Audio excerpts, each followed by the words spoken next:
কারাগারে কাটছে নবম মাস। বইয়ের পাতায় ডুব দিয়ে সময় কাটছে সাবেক তথ্য প্রযুক্তি প্রতিমন্ত্রী জুনায়েদ আহমেদ পলকের। ঢাকার চিফ মেট্রোপলিটন ম্যাজিস্ট্রেট আদালতে আজ নিজের আইনজীবীদের কাছে তিনি চেয়েছেন 5টি বই, সবই আইন বিষয়ে।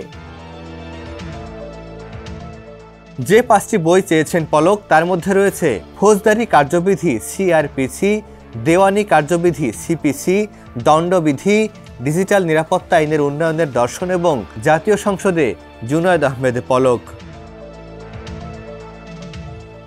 আইনজীবী ফারজানা ইয়াসমিন বলেন, আগে আইনজীবী হিসেবে প্র্যাকটিস করতেন পলক, এখন আবার আইনের বই পড়ছেন।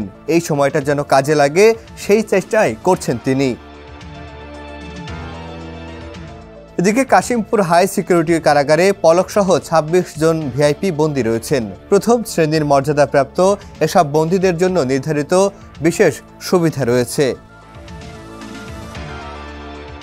কারা কর্তৃপক্ষ জানায়, সরকার নিষিদ্ধ করেনি এমন যে কোনো বই আনতে পারেন কারাবন্দীরা।